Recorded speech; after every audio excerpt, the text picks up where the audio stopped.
इस कार्यक्रम के पुण्यार्चक हैं वंडर सीमेंट। फर्क नजर आएगा।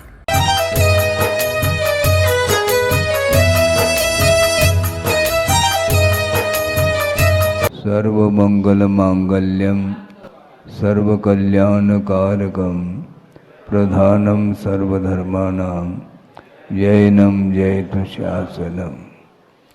अहिंसा परमो धर्म के महावीर भगवान के प्रातः स्मरणी परम पूजाचार्य गुरुवर श्री विद्यासागर जी मुनि महाराज की आचार्य भगवान श्री समय सागर जी महाराज की, नगर गौरव शांत सागर जी महाराज की, उदार सागर जी महाराज की।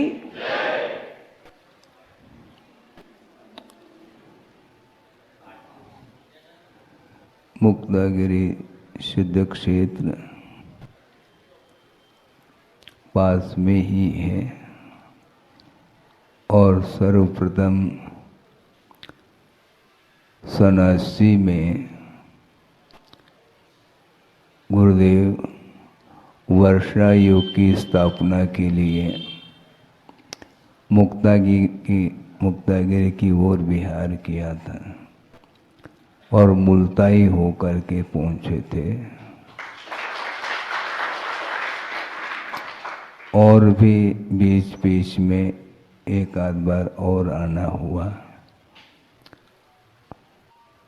अभी छिंदवाड़ा से ही विहार करते हुए इधर आना हुआ है और सिद्ध क्षेत्र ज़्यादा दूर नहीं है। सामान्य और विशेष का बहुत बड़ा अंतर देखने को मिलता है। कहीं भी आप लोग रहते हैं किंतु भावों में जो पवित्रता आती है वह घर बैठे बैठे पवित्रता नहीं आती। जब जनालय में आप लोग चले जाते हैं, प्रभु के समीप बैठ करके पूजन अर्चन अभिषेक आदि का भाव बना लेते हैं तो भावों में बहुत बड़ी पवित्रता आती है। हमें पूछना चाहते हैं, इस प्रकार के जो भावों में पवित्रता आती है क्या दुकान वगैरह में बैठ करके आ सकती है? क्या नहीं आती है। जहाँ राग का वातावरण होता है वहाँ पर प्रभु याद नहीं आते। भोजन करते समय भी प्रभु याद नहीं आते होंगे, किंतु उनके चरणों में जाने से उज्जवल परिणाम होते हैं। ये किसका परिणाम है? वीतरागता का परिणाम है। इसी प्रकार सिद्ध क्षेत्र मुक्तागिरी, जहाँ से कितने सिद्ध हुए हैं? 3.5 करोड़ बोल रहे हैं। सोचो, विचार करो कितना पवित्र स्थान होता है। एकांत स्थान है, प्राकृतिक वातावरण है। वहाँ पर किसी भी प्रकार से कोई राग का वातावरण देखने को नहीं मिलता। और उस पहाड़ पर जा कर के यदि मान लो रात में बैठेंगे तो बिल्कुल सन्नाटा छाया हुआ मिलता है। कोई शोरगुल नहीं, कोलाहल नहीं, और प्रभु की आराधना करने के लिए अनायास भाव हो जाता है। ध्यान लगाने की आवश्यकता नहीं पड़ती, अपने आप ध्यान लग जाता है। इसी प्रकार तीर्थराज समेत शिखर है, वहाँ पर भी आप लोग जाते हैं। दूर दूर से यात्री पहुँच जाते हैं और कैसी शक्ति आती है उनमें पता नहीं लगता। वंदना करके वापस आ जाते हैं। ये सब साधना का ही एकमात्र प्रतिफल है। तो इसी प्रकार साधना करने वाले साधक श्रवण आदि होते हैं वो करते हैं, और आप लोग भी अपनी शक्ति के अनुरूप प्रभु की आराधना करें, क्योंकि सबसे महत्वपूर्ण या दुर्लभतम वस्तु है तो सम्यक दर्शन है, श्रद्धान है। पंच परमेष्टि के प्रति अथवा देव शास्त्र गुरु के प्रति जो आस्था का भाव जागृत होता है, उसके माध्यम से अनंत संसार विच्छेद को प्राप्त होता है। ऐसे भी जीव संसार में हैं जिन्हें कोई भी बोध नहीं है, अहिंसा का क्या स्वरूप होता है, आत्मा का क्या स्वरूप होता है, इसका कोई भी बोध नहीं, जबकि वो भी मनुष्य पर्याय के साथ ही जी रहे हैं। इसके बाद भी हिंसा के विषय में कोई भी उन्हें जानकारी नहीं, और अज्ञान के कारण नहीं करने योग्य भी वह कार्य करते चले जाते हैं। तो इस प्रकार निंदनीय कुल में जो पैदा होता है वह पाप के कारण ही होता है। जिसने जीवन भर पाप का अर्जन किया है उसके लिए उच्च कुल प्राप्त नहीं हो सकता। और आप लोगों का इतना तीव्र पुण्य समझता हूँ, उच्च कुल में जैन कुल में पैदा हुए हैं, जिस कुल से प्रभु बनने की क्षमता प्राप्त होती है। हाँ, बहुत सारे कुल हैं लेकिन उनका मिलना नहीं मिलना बराबर सिद्ध होता है। और जैन कुल में आर्यखंड में और उसमें भी देव या शास्त्र गुरु का समागम जिन्हें प्राप्त हो जाता है, उनका अतीत का जो विशेष जो उन्होंने पुण्य का अर्जन किया होगा, प्रभु की आराधना की होगी, जिसके फलस्वरूप ये मनुष्य पर्याय मिल जाती है। अब इसका सदुपयोग करिए। अभी आप लोग वेदी निर्माण के लिए और संत ये सब आपने भाव व्यक्त किए हैं। पुण्य के उदय में संपदा मिलती तो है, किंतु उस संपदा का सदुपयोग करने के लिए साध से पुण्य के उदय की आवश्यकता पड़ती है। तब कहीं जा करके इस प्रकार के भाव हो जाते हैं। जनबिंब को स्थापित करने का भाव, जनालय निर्माण करने का जो भाव जागृत होता है, वह भवांतर से आया हुआ अर्जित जो पुण्य है वही काम करता रहता है। इसलिए आप जहाँ कहीं भी रहो, आप रह रहे हैं, अपने परिवार का जो पालन पोषण करना है, दायित्व है, कर्तव्य है, उस कर्तव्य को करते हुए कभी भी धर्म को भूलना नहीं चाहिए। हम छिंदवाड़ा से आ रहे थे, बार बार लगभग प्रतिदिन बैतुल वाले और मुल्ताई वाले महाराज बार बार वो निवेदन कर रहे थे कि ऐसा न हो कि मुल्ताई छूट न जाए। हमें ध्यान था भैया धीरे धीरे चल रहे हैं, जब पहुंचाएंगे देख लेना, जैसा भी भविष्य का कौन जानता है। लेकिन आज आ गए तो आप लोगों के भावों में वो उत्साह जागृत हुआ है। छोटा सा ग्राम है, इसके बाद भी छोटा हो या बड़ा हो, धर्म तो हमेशा बड़ा ही रहता है। आप कहीं भी रहो, जहाँ रहते वहाँ बोलो 4 घर की भी यदि मान लो समाज है, तो वह समाज भले ही 4 घर की हो, किंतु धर्म तो हमेशा वितराग धर्म होता है। उसकी आराधना करते हुए अपने जीवन को उन्नत बनाने का पुरुषार्थ करते हैं। बहुत ही जल्दी और इससे भी अच्छे अच्छे मोक्ष मार्ग की सामग्री प्राप्त हो सकती है। तो धर्म की आराधना करने से प्राप्त होती है, इसलिए जो पर्याय मिली है इसका सदुपयोग करना चाहिए। हाँ, पुण्य कर्म के उदय में अच्छी पर्याय मिलते हुए भी यदि मान लो गैर लाइन पकड़ लेता है तो उसका पुनः पतन होना प्रारंभ होता है। इसलिए उत्थान और पतन जो होता है वह क्रमशः पाप और पुण्य के आश्रित होता है। इसलिए अपने आत्मगत जो परिणाम है उनको उज्जवल बनाने का निरंतर पुरुषार्थ करें और अपने परिवार में छोटे छोटे जो बालक बालिकाएं हैं उनके ऊपर भी धार्मिक संस्कार देने का पुरुषार्थ करते हैं। निश्चित रूप से अल्पकाल में सबका कल्याण हो सकता है। हो इस पवित्र भावना के साथ अहिंसा परमो धर्म की जय। ओम नमः सिद्धेभ्यः। ओम नमः सिद्धेभ्यः।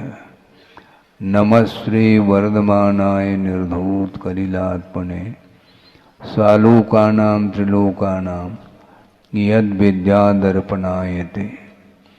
अहिंसा परमो धर्म की महावीर भगवान की प्रातः स्मरणीय परम पूजाचार्य गुरुवर श्री विद्यासागर जी मुनि महाराज की जय।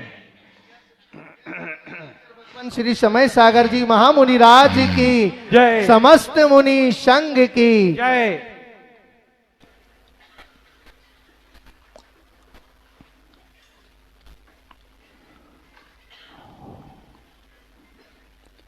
कर्म का बंध अपने आत्मगत परिणामों के द्वारा होता है और उसका जो फल मिलता है कर्म का वह द्रव्य क्षेत्र आदि के निमित्त को लेकर के मिलता है। इसलिए प्राथमिक भूमिका में व्रति के लिए श्रमण के लिए स्पष्ट उल्लेख किया है कि उन निमित्तों से बचने का हमें हरदम प्रयास करना चाहिए जिन निमित्तों के निमित्त से कर्म अपना फल देता है। किंतु कुछ ऐसे भी कर्म हैं जो पुण्य कर्म माने जाते हैं, उनका जो फल मिलता है उनके निमित्तों से कभी भी बचना नहीं चाहिए। देव गुरु शास्त्र इनका आलम्बन लेते हैं तो निश्चित रूप से साथ से पुण्य का अर्जन होता है और उसका फल भी भोगने के लिए उसी प्रकार के क्षेत्र आदि की उपलब्धि भी उसको होती है। जैसे विदेह क्षेत्र में भी जन्म लेने वाले ले रहे हैं, उनका पुण्य भी उस क्षेत्र में फल रहा है। और वर्तमान में चतुर्थ काल का अभाव है और इस भरत और ऐरावत क्षेत्र में काल का परिवर्तन होता रहता है। तो यहाँ पर हम लोग पैदा हुए हैं तो पुण्य में कमी तो है, मानना तो पड़ेगा। धीरे धीरे आ रहा हूं मैं, क्योंकि विदेह क्षेत्र में पैदा होने वाले जो जीव होंगे उनके अलग क्वालिटी का कर्म का उदय है। साक्षात 20 तीर्थंकर जहाँ पर विहार कर रहे हो जिस क्षेत्र में, वहाँ पर उन लोगों का जन्म हुआ है। और आज वर्तमान में भरत और ऐरावत क्षेत्र में पंचम काल है, किंतु ये ध्यान रखें अभी छठा काल आया नहीं है। इसलिए वर्तमान में यद्यपि मोक्ष किसी को भी नहीं होगा, ऐसा नहीं समझना चाहिए कि जो श्रमण बने हैं वो मुक्त हो जाएंगे। इस काल में नहीं, संभव नहीं है। किंतु आगे की जो तैयारी है उसके लिए संस्कार की अपेक्षा से वर्तमान में मोक्ष मार्ग तो अभी भी अविरल रूप से चल रहा है। इसलिए मार्ग पर चलने का हमें पुरुषार्थ करना है। मंजिल जब मिलेगा तब मिलेगा। और दूसरी बात, एक महत्वपूर्ण बात वह आपके सामने रख रहा हूँ, कई बार रखा होगा लेकिन छिंदवाड़ा में पहली बार रख रहा हूँ। वो ये है, जब मैं क्षुल्लक अवस्था में था उस समय का प्रसंग अभी भी मुझे याद है।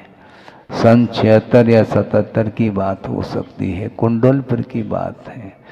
बल्कि कुंडलपुर में वर्षा योग संपन्न करके पास में जो पटेरा ग्राम है वहाँ पर गुरुदेव पहुँचे थे और 3-4 क्षुल्लक थे, अधिक संख्या में नहीं, छोटा संघ था। और किसी सज्जन ने कहा गुरुदेव के सामने कि महाराज, वर्तमान में इस पंचम काल में मुक्ति तो है ही नहीं। मुक्ति नहीं है तो इस प्रकार चारित्र को अंगीकार करना, साधना आदि करना, इसकी क्या उपयोगिता क्या है? तो गुरुदेव ने कहा उपयोगिता क्या है ये तो मैं बाद में बताऊं, किंतु वर्तमान में भी मुक्ति है। ये विवक्षा है आचार्यों की। वर्तमान में भी मोक्ष है। वो कैसा है? उन्होंने ये कहा कि मोक्ष है किसका नाम? निराकुल भाव का नाम मोक्ष है। और जो व्यक्ति अपने जीवन में जितने प्रतिशत के रूप में निराकुलता का अनुभव कर रहा है उतने प्रतिशत के रूप में उसको मोक्ष है। क्योंकि सम्यक दर्शन के माध्यम से जिन्होंने अनंत संसार का विच्छेद किया है, जब तक सम्यक दर्शन की उत्पत्ति नहीं होती है वह मिथ्या दृष्टि, उसमें भी दो तरह के मिथ्या दृष्टि होते हैं। एक अनादि मिथ्या दृष्टि हुआ करता है और एक सादी मिथ्या दृष्टि। इसका अर्थ क्या है महाराज? हम बोल रहे हैं अनादि मिथ्या दृष्टि का अर्थ यह है जिसने अतीत अनंत काल में एक बार भी सम्यक को उपलब्ध नहीं किया, उसको अनादि मिथ्या दृष्टि बोला है।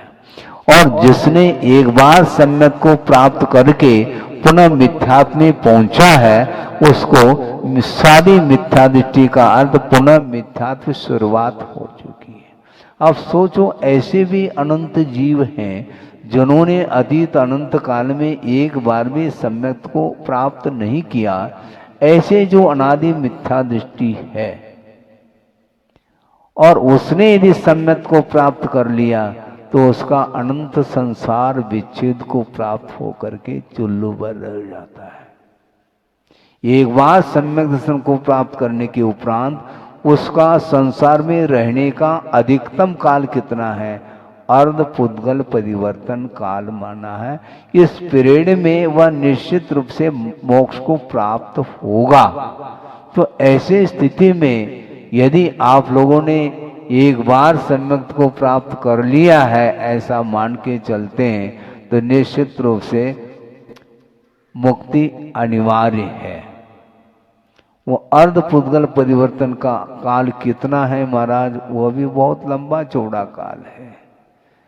लेकिन जिसने एक बार भी प्राप्त नहीं किया सम्यक को, उसका काल तो अनंत काल माना जाता है।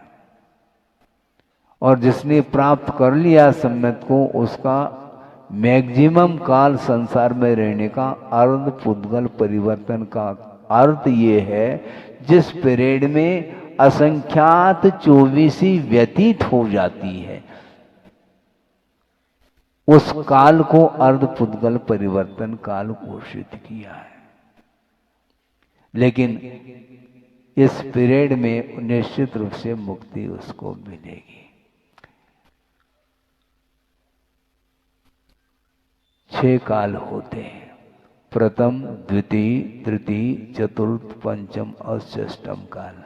इनका भी काल निर्धारित है। प्रथम काल का पीरियड कितना है? चार कोड़ा कोड़ी सागर। महाराज फिर एक बात आ गई, कोड़ा कोड़ी किसको बोले? 1 करोड़ को 1 करोड़ से गुना करने पर जो गुणनफल आता है उसका नाम 1 कोड़ा कोड़ी, और इसमें सागर और जुड़ा हुआ है, जबलपुर नहीं। सागर, सागर का एक अलग ही वह गणितीय विषय है, वह बिल्कुल ऊपर से चला जाएगा आपको।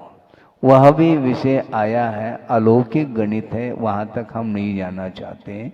किंतु 1 करोड़ से 1 करोड़ को गुना करने से जो 1 कोड़ा कोड़ी की संख्या आती है, तो ऐसे 4 कोड़ा कोड़ी सागर प्रमाण, सागर जुड़ा हुआ है, मात्र वर्ष नहीं, 4 कोड़ा कोड़ी सागर प्रमाण ये प्रथम काल माना जाता है। द्वितीय काल, द्वितीय काल 3 कोड़ा कोड़ी सागर, 4 और 3 7 कोड़ा कोड़ी सागर है।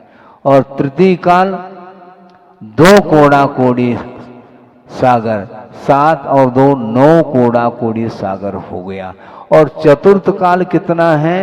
42,000 कम 1 कोड़ा कोड़ी सागर प्रमाण। और पंचम और छठा काल का जो काल है वह 21 हजार वर्ष प्रमाण, सागर नहीं जुड़ा। तो इस प्रकार षष्ठम, पंचम और चतुर्थ काल मिलाकर के 1 कोड़ा कोड़ी सागर, और वो 9 कोड़ा कोड़ी सागर, इस प्रकार 10 कोड़ा कोड़ी सागर प्रमाण अवसर्पिणी का काल है। और इतना ही उत्सर्पिणी का काल है। तो 2 कोड़ा कोड़ी सागर प्रमाण जो काल है उसका नाम एक कल्प काल है। हाँ, 20 कोड़ा कोड़ी सागर का नाम एक कल्प काल है, जिसमें 2 चौबीसी होती हैं केवल। क्योंकि 10 कोड़ा कोड़ी में एक बार चतुर्थ काल आता है उत्सर्पिणी संबंधी, इसी प्रकार अवसर्पिणी संबंधी। तो 2 बार चतुर्थ काल आता है एक कल्पकाल में, जिसमें 2 चौबीसी होती हैं। ऐसे असंख्यात चौबीसी जिस काल में व्यतीत हो उसका नाम अर्ध पुद्गल परिवर्तन, क्या कहा, फिर से कहूं? हाँ, एक कल्प काल में 2 चौबीसी व्यतीत होती है। ऐसे असंख्यात चौबीसी जिस काल में व्यतीत हो उसका नाम एक अर्ध पुद्गल परिवर्तन काल माना जाता है। इतना काल मैक्सिमम काल है, जिसने एक बार सम्यक्त को प्राप्त कर लिया है उसका संसार में रहने का अधिकतम काल इतना है। नहीं है तो वह उसी भव में मुक्त भी हो जाएगा। अब सोचो, लेकिन इतना जो काल है अर्ध पुद्गल परिवर्तन काल, यह भी चुल्लू भर इसलिए कहा क्योंकि अनंत संसार का विच्छेद किया है जिसने सम्यक रूप परिणाम के द्वारा। इसलिए बहुत दुर्लभ वस्तु है सम्यक, और जिसने मानो सम्यक को प्राप्त कर लिया है वो निहाल हो जाएगा, निश्चित रूप से उसको मुक्ति मिलेगी। और इसलिए अब सोचो, ये भी बात और विचारणीय विषय है, बहुत लंबा चौड़ा काल है अर्ध पुद्गल परिवर्तन काल। और थोड़ा सा सिद्धांत का विषय और दे दूं, जो त्रसपर्याय है जिसको हमने कल परसों कहा था, द्विंद्रिय से लेकर के संगी पंचेंद्रिय तक जो पर्याय मिलती हैं इसको त्रस पर्याय कहा। तो त्रस पर्याय का अधिकतम काल कितना है? 2000 सागर कुछ अधिक। इसके बाद निश्चित रूप से उसको एकेंद्रिय अधिक पर्याय में जाना पड़ेगा। त्रस पर्याय का काल इतना है, इसके बाद यदि मुक्ति नहीं मिलती है, क्योंकि 2000 सागर कुछ अधिक है इस, और अर्धपुद्गल परिवर्तन काल बहुत लंबा चौड़ा है, तो त्रस पर्याय का काल व्यतीत होते ही निश्चित रूप से उसको पंच स्थावर में से किसी भी पर्याय में जन्म लेना पड़ेगा। एक इंद्रिय पर्याय, वह पेड़ पौधे भी बन सकता है, पृथ्वी का एक, जल का एक, अग्नि का एक, वायु का एक, वनस्पति काय इसमें चला जाता है। सोचो विचार करो, वहाँ से आए हैं, कहाँ से, निगोद से, और पुनः वापिस वहीं जाने की बात आ रही है। इसलिए 2000 सागर के भीतर यदि मुक्त हो जाओ तो ठीक, नहीं है तो एक इंद्रिय आदि पर्याय को उसको प्राप्त करना पड़ेगा। एक प्रसंग है गणितीय विषय को लेकर के। शायद किसी राज दरबार में राजा ने एक प्रश्न किया था कि 27 में से कितने 10 निकल गए तो कितना माइनस करने पर कितना रहेगा? प्रश्न पूछा जा रहा है, इसमें रहस्य है। 27 में से 10 गए, सब लोग कह रहे हैं 17 रहेगा महाराज, किंतु कौन है? बीरबल, उसको पूछा गया, उसने कहा 27 में से 10 गए तो 0। तो सब लोगों ने पूछा तुमने कहाँ पहाड़ी पड़ी, क्या है, समझ में नहीं आया। बिल्कुल ठीक कहा है, क्योंकि नक्षत्र 27 होते हैं, उनमें 10 नक्षत्र ऐसे हैं जिनमें बारिश होती है, और 10 नक्षत्र के अलावा अन्य जो 17 नक्षत्र हैं उनमें वर्षा संभव नहीं है। इसलिए जिसने बीज 10 नक्षत्रों में नहीं बोया है तो उसके लिए अब फसल संभव नहीं है। उसी प्रकार एक बार त्रिस्पर्याय ये काल व्यतीत हुआ, फिर बाद में एक इंद्रिय आदि पर्याय को प्राप्त करने का अवसर आएगा, उस समय मोक्ष मार्ग कैसा बनेगा तुम्हारा। इसलिए बहुत ये चिंतामणि की उपमा दी है त्रिस्पर्याय के लिए। इसलिए इस पर्याय की सार्थकता करिए आप। और मान लो मनुष्य जीवन में पैदा हो करके किसी की उम्र 60 की हो गई, किसी की 70 की, किसी की 80 की, 90 की, उसके बाद क्या भरोसा है पुनः मनुष्य पर्याय मिले, कोई भी गारंटी नहीं है। तो ऐसी स्थिति में भविष्य के गर्भ में क्या क्या है ये हम और आपका बुद्धि का विषय नहीं बनता। इसलिए ये जो पर्याय मिले इसको सार्थक सिद्ध करिए। हाँ, नहीं है तो बहुत लंबा चौड़ा काल है। हाँ। प्रथम काल 4 कोड़ा कोड़ी सागर प्रमाण है, किंतु उसमें मोक्ष मार्ग नहीं बनेगा। क्यों? वो भोग भूमि का काल माना जाता है। प्रथम काल, द्वितीय काल और तृतीय काल में कर्म भूमि की व्यवस्था नहीं है, वहाँ पर भोग भूमि है, और वहाँ पर 1 पल्य 2 पल्य अथवा 3 पल्य के साथ वह जीवन व्यतीत करता है, चाहे वो तिर्यंच पशु हो अथवा मनुष्य हो, वो भोग भूमि मानी जाती है। और वहाँ से मरण को प्राप्त करके अवसान होने के बाद नियम से वो देवगति को ही प्राप्त करते हैं। किंतु कर्म भूमि के जो मनुष्य हैं उनके लिए सारे रास्ते खुले हुए हैं। आपको कहाँ जाना है? स्वर्ग? हाँ, मोक्ष तो मिलेगा नहीं ना, समस्या तो ये है। मोक्ष मिले अथवा ना मिले, किंतु गुरुदेव ने ये कहा था कि जितने अंश में निराकुल भाव का अनुभव आप कर रहे हैं, उतने अंश में आप बंधन से मुक्त होते चले जा रहे हैं। सम्यक दर्शन अलग वस्तु, किंतु चारित्र अलग वस्तु। श्रद्धा तो हो गया कि पंचेंद्रिय के विषय ये संसार के लिए कारण है, संसार की वृद्धि के लिए कारण है। ये विश्वास होने के बाद भी वह संसार से मुक्त होना नहीं चाहता। ये सारे सारे पदार्थ भोग्य वस्तु मेरे लिए छोड़ने योग्य है, किंतु अभी भी वह श्रद्धान होने के बाद भी वो छोड़ता नहीं। विश्वास तो हो गया, और विश्वास हो गया तो छोड़ो ना, छोड़ने में पसीना आता है महाराज, मतलब श्रद्धान करने में पसीना नहीं आता।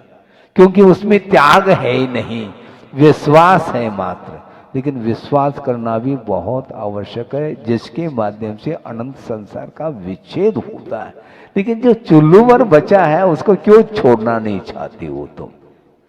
अनंत संसार को छोड़ दिया तुमने, और जो बचा है उसको और समर्पित करो ना। नहीं होता, बहुत कठिन होता है। सम्यक दृष्टि को भी कठिन होता है। हाँ, छोड़ना खेल नहीं, छूटना अनिवार्य है। लेकिन छोड़ने में तीव्र उदय चल रहा है, फिर हम कैसे उपदेश दें? क्योंकि आपका तीव्र उदय चल ही रहा है। गाड़ी फंस गई। चारित्र मुनि का तीव्र उदय चल रहा है, तो अनंतान मुनि का शोषण कैसे हुआ? वही भी तो चारित्र मुनि ही है। दर्शन वह सम्यक दर्शन का भी घात करती है और चारित्र का भी घात करती है, और उसका क्षय क्षोभम उपशम हुआ। अब आगे जो कुछ भी छोटे मोटे कषाय है उसको छोड़ने के लिए चारित्र मुनि उदय ऐसा कहोगे तो उदय तो बना रहेगा। ऐसा नहीं, जिस प्रकार पुरुषार्थ के माध्यम से सम्यक दर्शन को प्राप्त किया है, उसी प्रकार पुरुषार्थ के माध्यम से अपने जीवन में चारित्र को भी प्राप्त करना चाहिए। चाहे वह अनुव्रत के रूप में हो, चाहे महाव्रत के रूप में हो। भोग्य पदार्थ को छोड़ना कठिन होता है। छोड़ने योग्य तो है, लेकिन छोड़ने में कठिनाई जा रही है। विश्वास तो है ये मेरे लिए ग्रहण करने योग्य नहीं, ऐसा श्रद्धान हुआ है। अन्यथा न लें तो एक आपके सामने प्रसंग सुना दूं कि जहर खाना कोई पसंद करेगा? क्यों?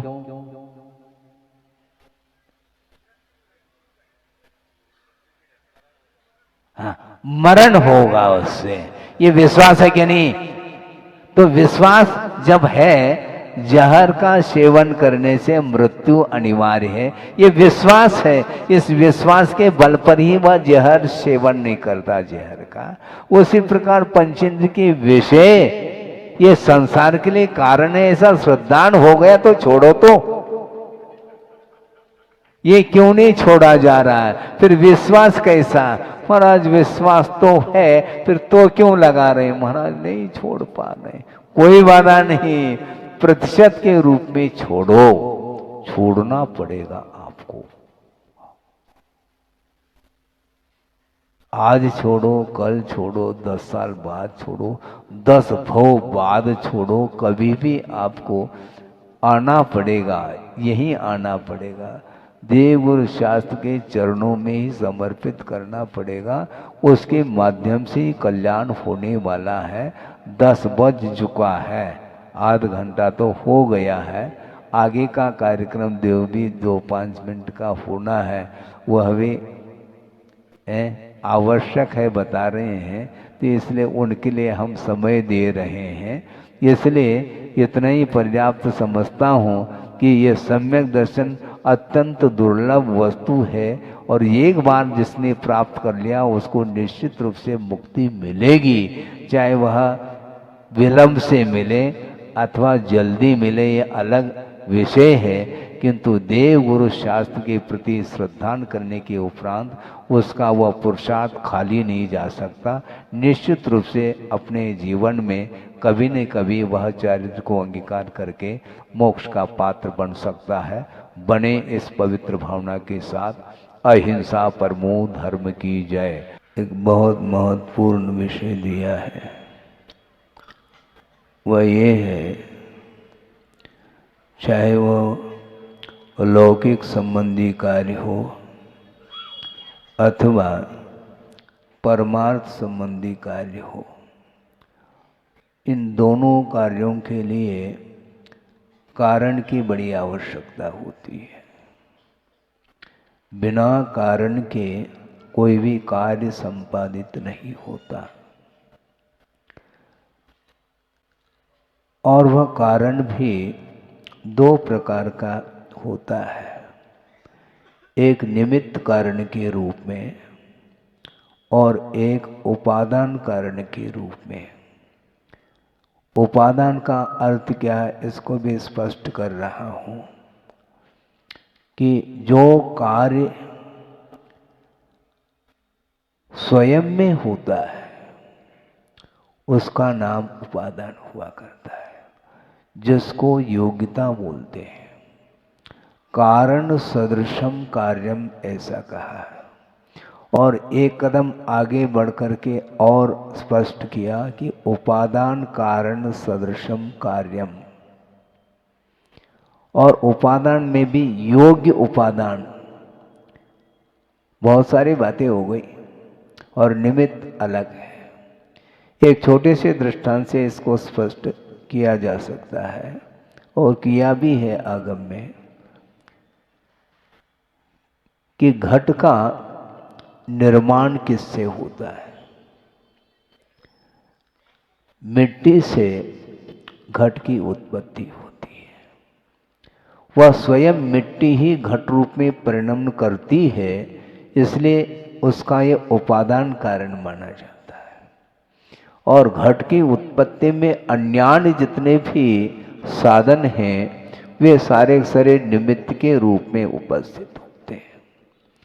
घट का निर्माण करने वाला कुम्हार होता है।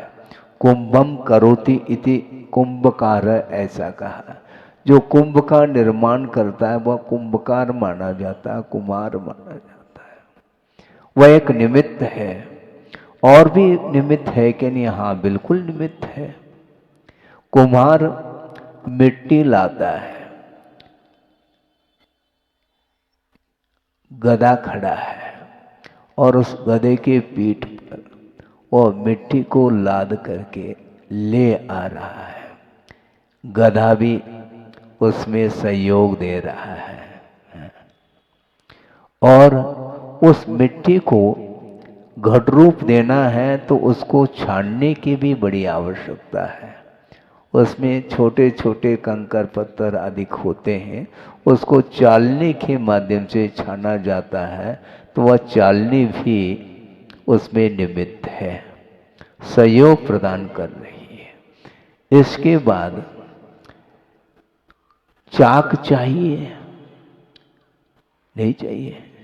कुम्हार का चाक, लेकिन चाक के नीचे कील होता है, वो भी आवश्यक है। ऐसा नहीं कि बिल्कुल कुम्हार के चाक को धरती पर रख दो, ऐसा नहीं होता। वो एक कील के आधार से वह चाक, और उसको घुमाने की बात है, डंडा भी आवश्यक है। ये सब हो गया। इसके साथ साथ पानी की भी आवश्यकता पड़ती है। और पानी यदि अनुपात से डालते हैं तो उसके लिए वह साधन बन सकता है। अनुपात से जल डालता है और उसको अपने पैरों से रोंदता है, तब कहीं जा कर के वह लोंदा सामने आता है। फिर उसको चाक के ऊपर चढ़ाया जाता है। चाक के ऊपर रख करके जब डंडे से उस चाक को घुमाते हैं उसमें गति आती है। फिर बाद में वह जो आकार देना चाहे वह कुम्हार दे देता है। विभिन्न प्रकार के आकार को वह दे रहा है, देता है। ये सारे सारे निमित्त हैं और उपादान तो मिट्टी है। लेकिन एक और महत्वपूर्ण कारण क्या है? रह तो नहीं गया है? पूरे हो गए क्या? ध्यान है? और भी निमित्त है, काल। हाँ, ऐसा थोड़ी कि चढ़ाते ही घड़ा बन जाएगा, टाइम लगेगा, समय लगेगा। तो काल की भी बड़ी आवश्यकता है। लेकिन काल अवधि के भरोसे पर रहोगे तो घट का निर्माण कभी भी नहीं होने वाला है, क्योंकि काल तो अमूर्त द्रव्य है, वह विद्यमान है। तुम घड़ा बनाओ चाहे नहीं बनाओ, काल तो विद्यमान है, किंतु समय पर कार्य होता है, समय के द्वारा नहीं होता है। मूल विषय पर मैं आ रहा हूं। ये दृष्टांत था। समय पर कार्य हो सकता है, करना चाहे तब की बात है। काल के द्वारा कार्य संपादित नहीं हुआ, किंतु समय पर कार्य होता है।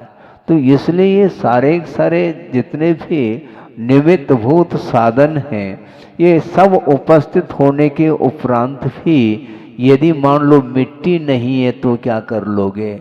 सुनो, ये कागज ने तो घड़ा फूट जाएगा है, अभी घड़ा बनाना है। हाँ बिल्कुल, सोचो विचार करो, ये जितने भी निमित्त हैं अनेकों निमित्त हैं, इसके उपरांत यदि मिट्टी का अभाव है तो कभी भी घट की उत्पत्ति संभव नहीं है। उसी प्रकार मोक्ष मार्ग में भी बहुत सारे निमित्त हैं।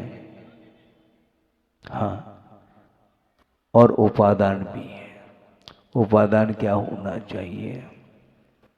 जीव को ही मुक्ति मिलेगी, ये क्लियर है। अजीव को मुक्ति नहीं मिलती। जीव ही संसारी और मुक्त के रूप में दो प्रकार के वर्णन में वह आता है द्रव्य, जीव द्रव्य। तो संसारी प्राणी को मुक्ति मिलेगी, किंतु मोक्ष को प्राप्त करने की योग्यता जिसके अंदर है वही मुक्त हो सकता है, अन्यथा नहीं। पर आज फिर कौन है योग्य?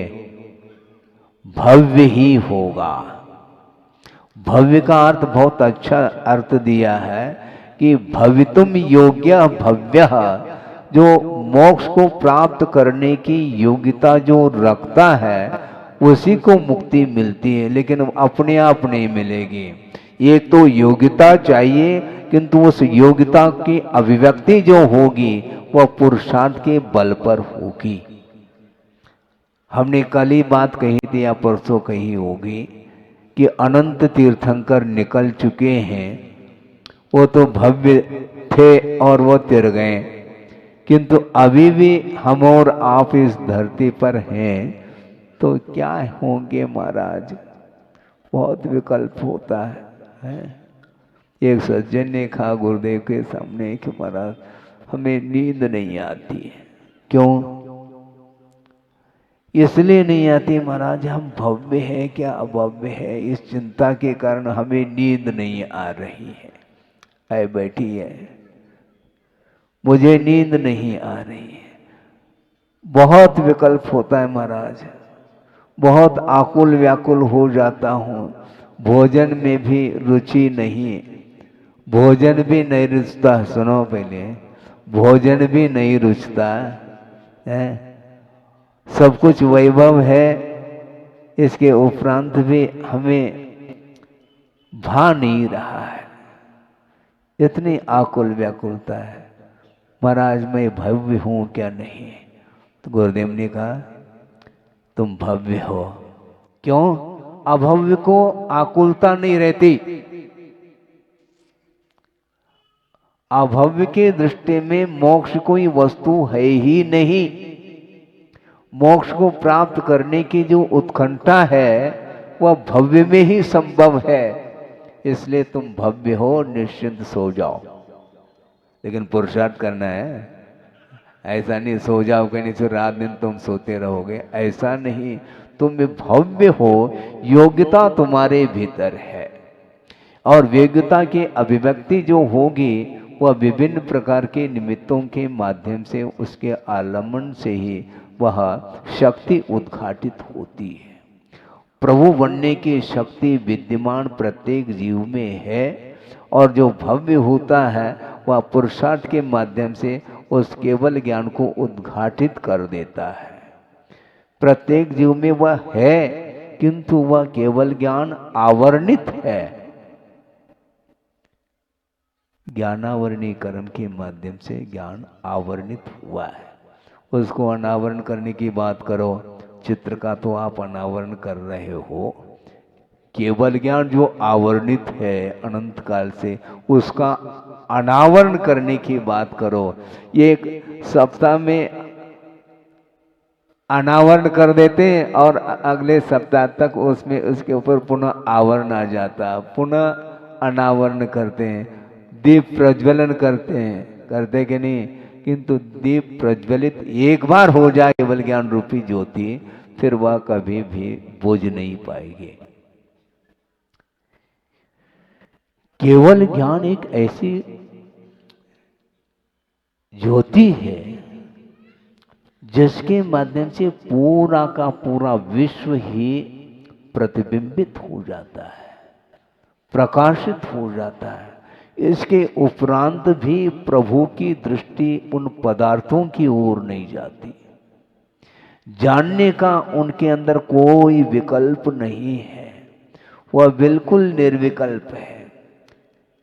विश्व को जानते हुए भी वो हर्ष और विषाद का अनुभव नहीं करते, किसी भी पदार्थ के प्रति उनका कोई आकर्षण नहीं होता। क्यों नहीं होता है? मोह का अभाव हो चुका है। इसलिए अपने भीतर जो निधि है उसको प्राप्त करने के लिए समीचीन पुरुषार्थ की आवश्यकता है। कई स्वाध्याय प्रेमी हो सकते हैं, उनकी धारणा हो सकती है कि पुरुषार्थ कोई वस्तु नहीं है, जिस समय जिसका जैसा होना है वैसा होके रहेगा, ऐसे मान्यता भी है। किंतु वस्तुतः यह ठीक नहीं है। योग्यता के अभाव में कभी भी कार्य संपादित नहीं होता, यह बिल्कुल ठीक है। किंतु योग्यता की अभिव्यक्ति जो होगी वह बिना पुरुषार्थ के संभव नहीं। केवल भगवान ने जो देखा है उसके अनुरूप परिणाम होगा, इस प्रकार की धारणा ये आगम सम्मत नहीं। हाँ, केवल भगवान ने जो जाना है उसके अनुरूप वस्तु का परिणमन नहीं, क्योंकि वस्तु का परिणमन जो है वह स्वतंत्र हुआ करता है, वस्तु कभी परतंत्र नहीं हो सकती। वह स्वयं परिणमन करना चाहे तो वह संभव है। उन्होंने जान लिया, आपकी योग्यता को उन्होंने जान लिया पहले से, किंतु योग्यता का उद्घाटन जो होगा वह किसके द्वारा होगा मुझे बताओ। क्योंकि चार गति है। नरक जाने की भी योग्यता मनुष्य के अंदर है, कर्म भूमि के मनुष्य की बात करना, और तिर्यंच बनने की भी योग्यता है, देव पर्याय को प्राप्त करने की भी योग्यता है, मनुष्य से मनुष्य पर्याय को प्राप्त करने की भी योग्यता है, और मनुष्य से मुक्त होने की भी योग्यता है। योग्यता के अपेक्षा से उन्होंने कहा कि तुम्हारे भीतर ये योग्यता है, किंतु योग्यता का जो उद्घाटन है उसकी अभिव्यक्त करने की जो बात आती है वह आपके ऊपर निर्धारित है। भगवान ने जो जाना वो होगा ऐसा कहोगे तो फिर नरगति का जो बंध होगा वो तो उनके जानने के ऊपर निर्धारित है। आपने क्या किया फिर? है? नरक जाने के योग्य यदि परिणाम नहीं करता है कोई जीव, कारण सदृशम कार्यम इसी को बोलते हैं। विषयों के प्रति अत्यासक्ति का जो भाव है वही नरक आयु के बंध के लिए कारण माना है। यदि परिणाम आप नहीं करेंगे तो आप कोई भी आपको नरक भेजने वाला है ही नहीं दुनिया में। कौन जाना चाहेगा नरक? नहीं जानना चाहता, किंतु जा क्यों रहा है? अपने परिणामों के कारण जा रहा है। इसलिए आसक्ति को कम करने का पुरुषार्थ हमें करना है।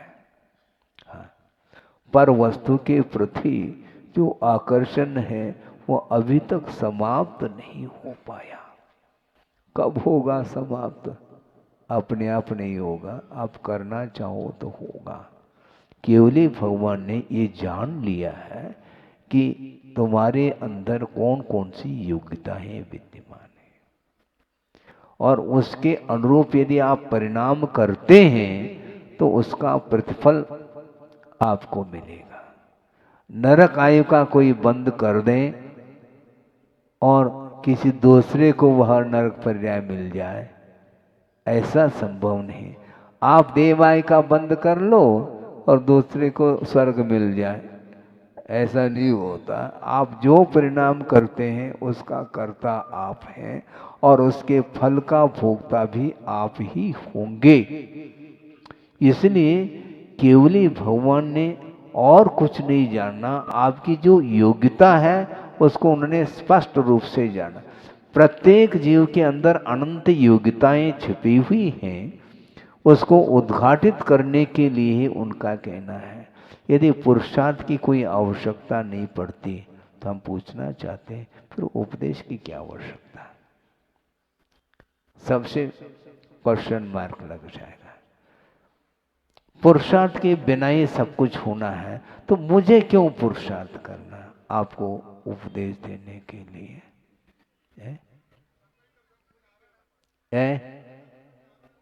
हाँ, नहीं, योग्यता जिसकी जैसी योग्यता ऐसा बोलो ना, क्या दिक्कत है? ऐसा नहीं हो सकता है। कारण के बिना कार्य कभी भी संभव नहीं है। हाँ। योग्यता और योग्यता को उद्घाटित करना, ये दोनों चीजें हैं। हाँ, उसके बिना संभव ही नहीं। कुछ लोगों की धारणा हो सकती है कि महाराज ये तो निमित्त है, उपस्थित होते हैं। निमित्त उपस्थित होना अलग और संयोजना अलग है। बिना संयोजना के संभव नहीं। एक स्थान पर जो है ना, आप कुमार के चाक रख दो, एक तरफ डंडा रख दो, कुमार को एक तरफ खड़े कर दो, गधे को एक तरफ खड़े कर दो, एक घड़े में पानी ला करके रख दो, उपस्थित हो गए ना। नहीं बनेगा संयोजना। हाँ, वह संयोजक है कौन? कुमार। संयोजना वह करता है विधिवत, तब कहीं जाकर के वह घट का निर्माण उसके थ्रू होता है और परिणमन करने की योग्यता उस मिट्टी में ही है। योग्यता के अभाव में संभव नहीं। कुमार के लिए किसी व्यक्ति ने कहा है हमें घड़े चाहिए, कितने? 10 चाहिए। अच्छी बात है, सुनो, रोचक है, सुनो, इधर उधर उपयोग मत करो। कितने? 10 घड़े चाहिए? हाँ 10। 10 क्यों, हम 50 देते हैं बना करके। लेकिन सामने वाला व्यक्ति कहता है कि हमें बालू रेत का घड़ा बना करके देना। हाँ, जो रेत है ना, बालू रेत, उसका घड़ा बना करके दे दो। तो कुमार ने भी चतुर थे, उन्होंने कहा बिल्कुल, आप कितने चाहते हैं? 10। 50 नहीं, और भी चाहो तो मैं बना करके दे दूंगा, किंतु एक मॉडल बना करके, एक नमूना ले आओ, उसके नमूने से उसी के अनुरूप में बना करके दे दूंगा। बात समझ में उनको आ गई। इसका अर्थ बालू रेत का घड़ा कभी भी बन नहीं सकता, न बनेगा। तो इसको बोलते हैं उपादान के बिना, योग्यता के बिना कभी भी कार्य संपादित नहीं होता है। हाँ, इसलिए पुण्यार्जन करने की कला सीखो। हाँ, 2 दिन हो गए या दूसरा तीसरा दिन है, पुण्यार्जन करो। हाँ, देव गुरु शास्त्र के प्रति समर्पण भाव जब आता है तो एकांत रूप से साथ से पुण्य का संचय करता चला जाता है, बल्कि निरपेक्ष भाव के साथ वह पुण्य संचित होता चला जाता है। पुण्यार्जन करने की इच्छा नहीं उसकी, किंतु आचार्य कहते हैं देव गुरु शास्त्र की आराधना करने वाला किंतु हृदय से करना चाहिए, तो उसके लिए नहीं चाहते हुए भी वह पुण्य संचित होता चला जाता है। हाँ, और गुरुदेव ने ये कहा था, आगम में भी कहा है कि पुण्य जो होता है वह जल होता है। पुण्य जल है और पाप मल है। मल को धोना है तो किससे धोगे मुझे बताओ आप? जल से। है भाषा समझ में आ रही कि नहीं? हमने सोचा कि आप लोगों की भाषा अलग होती है, क्योंकि मातृभाषा नहीं है ना, इसलिए हम बीच बीच में पूछते हैं कि समझ में आ रहा है क्या नहीं यार। तो अर्थ ये है कि पाप मल है और उस पाप रूपी मल को यदि धोना चाहो पुण्य रूपी जल के माध्यम से ही धोया जा सकता है। और आप लोग यहाँ पर सूर्योदय बनाने के लिए खड़े हैं और उसके माध्यम से जो जल संचित हो रहा है पुण्य रूपी जल, उसके माध्यम से ही अज्ञान दशा में अर्जित जो पाप है वह धोने में आएगा। इसलिए परस्परोपग्रहो जीवानाम कहा। प्रत्येक प्राणी मात्र के प्रति जो दया का भाव, करुणा का भाव रखता है, परोपकार का भाव रखता है, एक दूसरे के जीवन में सहयोग प्रदान करता है, वही व्यक्ति सुखी होता है। उसकी आत्मा भी सुखी हो सकती है। सुख के लिए इस प्रकार बल्कि गुरुदेव का बार बार कहना था कि सुखी होना चाहते हो, अपने जीवन में कष्ट आ जाए परवाह मत करो। ये कष्ट तो आते रहते हैं। अपने जीवन में मान लो दुख की घड़ी आती है, उस पर ध्यान नहीं दो, इससे भी ज़्यादा कोई दुखी हो सकता है, उसके लिए सहयोग दो तो स्वयं का दुख समाप्त हो सकता है। तो अपने आप के दुख को समाप्त करना चाहो तो अड़ोस पड़ोस के व्यक्ति के प्रति भी जा करके झांक करके देख लो, उसको कोई कमी तो नहीं है। समझने के लिए हॉस्पिटल में आप पहुंच जाते हैं, अपना कोई भी मेंबर है, मान लो रोगी पेशेंट है, वहाँ पर जा करके उसके लिए बार बार पूछते हैं क्यों, कैसा है, आराम है क्या नहीं, कैसा लग रहा, आदि आदि। किंतु बहुत सारे और भी पेशेंट्स हैं, उन वहाँ पर जा कर के कभी देखा नहीं, देखना चाहिए। अपने अपने प्रति अपनत्व के ये मोह कहलाता। अपने परिवार का कोई सदस्य हो तो उसके प्रति तो आपका करुणा का भाव जागृत हो रहा है, बल्कि आचार्य कहते हैं ये करुणा संकीर्ण करुणा मानी जाती है। प्रत्येक प्राणी मात्र के प्रति करुणा का भाव रखो। पशुओं के प्रति भी, मूक प्राणी है, पशु है, बोल नहीं सकते, जो वेदना उसको हो रही है उसको कौन दूर करेगा? उनके लिए कौन सा प्रबंध है? कोई प्रबंध नहीं। और मानव के लिए कितना प्रबंध है? कोई सीमा है क्या? मनुष्य के लिए तो वातानुकूलित है, एसी भी है, कूलर भी है, पंखे भी लगे रहते हैं, ऋतुमान के अनुरूप सब कुछ प्रबंध रहता है। और प्रबंधकारिणी कमेटी भी, हाँ, ये कमेटी भी मानव के बीच में ही है। पशुओं में ऐसा कोई संगठन और कमेटी कुछ है ही नहीं। तो उनके विषय में भी सोचना चाहिए। हम सुखी होना चाहते हैं तो कम से कम उसके सुख की बात को भी हमें ध्यान में रखना चाहिए। इसके मध्य जो कल्याण होता है, बहुत सारा विषय है जो समयाभाव के कारण इतना आपके सामने रखा है। और कोई भी 2 मिनट में जो यहाँ पर कोई विशेष व्यक्ति आए हैं ऐसा लग रहा है, इसलिए उनके विषय में भी कोई यहाँ पर आकर के जो औपचारिकता होगी उसको भी आप पूर्ण करेंगे। तो मैं इतना ही पर्याप्त समझता हुआ इस विषय को पूर्ण करता हूँ। अहिंसा परमो धर्म की जय। इस कार्यक्रम के पुण्यार्चक थे वंडर सीमेंट। फर्क नजर आएगा।